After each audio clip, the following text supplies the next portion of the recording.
Yves Lefebvre, vous êtes à la tête du syndicat Unité SGP Police, Force ouvrière. C'est le premier syndicat de la police nationale avec 44% des voix. Dérive autoritaire ou pas dérive autoritaire ? Absolument pas. Texte nécessaire pour enrayer la violence des casseurs. Ne confondons pas casseurs et manifestants, deux choses distinctes. Mais là, le problème qui nous occupe, là, c'est que par cette loi, on peut réprimer toute personne qui, non pas pour des agissements dont il n'est pas prouvé qu'il les ait commis, qui n'a pas été condamné pour ces agissements lors de précédentes manifestations, on peut le réprimer en lui interdisant de manifester. Et ça, c'est le préfet, représentant du ministère de l'Intérieur, qui peut le faire. Oui, c'est ça, surtout, qui est... Qu'est-ce que vous en pensez, Yves Lefebvre, puisque vous êtes pour cette loi. C'est le constat, déjà, de la faillite de la justice. C'est effectivement, la peine complémentaire d'interdiction de manifester devrait être déclinée par la justice. Aujourd'hui, on a par les juges, bien évidemment. Aujourd'hui, on a quel constat ? On a un gouvernement actuel, comme les passés, qui n'arrive pas, et c'est l'indépendance de la justice, que je respecte, qui est particulièrement marquée chez nous, et tant mieux. Chez vous, les policiers. Chez nous, j'ai les policiers, mais je crois dans l'ensemble, la large majorité de nos concitoyens. Mais aujourd'hui, cette réponse, c'était cette absence de réponse pénale. Et aujourd'hui, on a effectivement, Castaner se défend d'une loi de circonstance, mais c'est malheureusement une loi de circonstance qui s'impose. Sur le procès, le problème, il est lequel ? Depuis 11 actes. Le premier était, somme toute, moins marqué par des violences. Pourquoi ? Parce que, on va dire, c'était un mouvement plus rural. On était autour des ronds-points. Dès lors, il y a eu convergence vers Paris.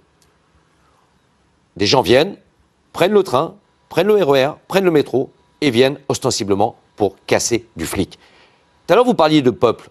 Ce n'est pas le peuple, ce sont des casseurs qui viennent pour se faire du flic. Alors aujourd'hui, j'entends ici et là qu'on peut effectivement, on parlera du LBD tout à l'heure, ou des flashballs ou d'autres choses. Mais aujourd'hui, qu'est-ce qu'on fait ?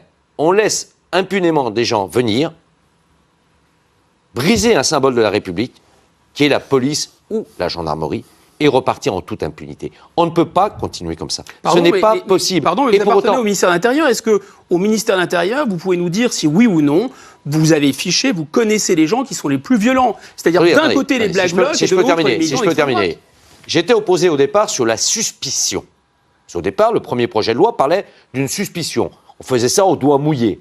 Aujourd'hui, il a été retenu dans la loi adoptée hier au soir en première lecture à l'Assemblée nationale. On parle sur la commission de faits. Donc des gens qui auront été interpellés dès lors fichés comme ayant commis des faits de violence ou dégradation de biens publics. Mais n'ayant pas été condamnés. Mais n'ayant pas été condamnés. Mais donc ils sont suspects. Vous savez, on parlait d'innocence. On parlait de l'Angleterre, on parle souvent de l'Angleterre, du modèle anglais, de maintien de l'ordre à l'anglaise. Les flics anglais, effectivement, ne sont pas armés. Ni d'armes de létalité intermédiaire, ni d'armes létales tout court. Tout est filmé. Ils chargent. Toute personne ayant été enregistrée et étant passée à un moment donné sous les matraques de mes collègues anglais sont interpellés le lendemain, placés en régime de garde à vue à l'anglaise et condamnés. Simplement, en France, on est en train de faire un amalgame dangereux entre des revendications légitimes auxquelles Macron aurait dû répondre bien avant, s'il avait eu un sens du discernement politique à ce moment-là. Et j'étais le premier à m'associer, le 17 novembre, à l'acte 1 des Gilets jaunes en appelant au 0 PV. Parce que les problèmes aujourd'hui économiques de nos concitoyens sont ceux des flics. Parce que le flic, avant d'être flic, il est concitoyen. Donc c'est ça le problème aujourd'hui. Mais à côté de ça, et on a voulu à un moment donné se servir à tenter à résoudre une crise politique avec la police ou la gendarmerie. Nous ne sommes pas là pour ça. Mais nous ne sommes pas là non plus pour servir de punching ball, comme ce fut le cas du tristement célèbre boxeur, mais également pour servir de torche incendiaire, pour tenter... Vous savez, quand vous avez un de vos collègues policiers qui vous appelle le samedi soir après une manifestation à Morlaix, dans le Finistère, et qui vous envoie sa photo, où il a perdu 6 dents, il a le nez brisé, il a des balafres de partout. Je lui apporte mon soutien, il me dit, la seule peur que j'ai, c'est de rentrer à la maison et de faire peur à mes gosses. On n'est pas payé pour ça, on est payé pour faire respecter l'ordre républicain. Et ne faisons pas d'amalgame, moi j'en ferai jamais, entre l'immense majorité des Gilets jaunes et les quelques centaines au milieu de casseurs. Si le gouvernement précédent avait su appréhender les violences commises contre la loi El Khomri, on n'en serait pas rendu à la situation d'aujourd'hui. On a simplement un pouvoir politique qui est dans la réaction, plutôt que d'être dans l'action, notamment en matière de gestion du maintien de l'ordre. On peut même aller plus loin. Le maintien de l'ordre est une conséquence, c'est pas la cause. Le maintien de l'ordre est aussi l'expression, la manière de permettre aux gens de s'exprimer. Le maintien de l'ordre public est destiné les Français ont autre chose à faire qu'à s'exprimer. Si vous me permettez, est de destiné à permettre la mission première des CRS et des gendarmes mobiles, forces de sécurité reconnues dans le monde entier, c'est de permettre aux manifestants de s'exprimer, Dès lors, ne faisons pas d'amalgame là-dessus. Mais on peut même remonter. Personne n'en a fait. L'intérêt d'être syndicaliste, c'est de pouvoir dire quand c'est bien d'un bord et c'est souvent mal des deux côtés. En l'occurrence, j'ai cité Hollande, qui n'a pas été capable de réagir par rapport aux manifestations violentes contre la loi El Khomri. Et je vais citer maintenant son prédécesseur, Nicolas Sarkozy, qui au bas mot a supprimé 8000 emplois de policiers, sans compter mes collègues gendarmes, 13 500 en tout, durant un quinquennat. Et aujourd'hui, on s'aperçoit de quoi? Que pour pallier à ces forces spécialisées pour permettre aux gens de s'exprimer dans la rue, droit constitutionnel auquel je suis tout particulièrement attaché, on envoie la PAC. On envoie... Mais non, la police, c'est la même. Ne confondez pas. J'ai cru qu'on... On est d'accord. Avocat. On est d'accord. Un policier, un CRS, c'est un policier. On est d'accord que la BAC est surmobilisée par rapport aux manifestations précédentes. Et pourquoi? Parce qu'on manque de services. C'est bien ce que je dis. Mais non, mais je vais dans votre sens. On manque effectivement de services spécialisés que sont des CRS ou des gendarmes. On ne va pas se battre. Les gens qui fracassent des flics, qui tuent des flics, qui veulent frapper des flics sont des salauds. Les CRS sont là pour nous permettre de manifester. Et pas pour nous en dissuader. Mais bien évidemment, mais ils sont là pour dissuader les casseurs qui viennent pourrir, depuis trop de samedis, le mouvement légitime des Gilets jaunes, comme ils sont venus pourrir les fins de manifestation contre la loi El Khomri ou le 1er mai dernier au niveau du pont d'Austerlitz. Aujourd'hui, si on nous retire le LBD, qu'est-ce qui nous reste? Notre bâton de défense, qu'on appelle communément le tonfa, c'est son nom précisément, ou l'arme létale. Face à la violence particulièrement marquée des casseurs, face à leur volonté de tuer du flic.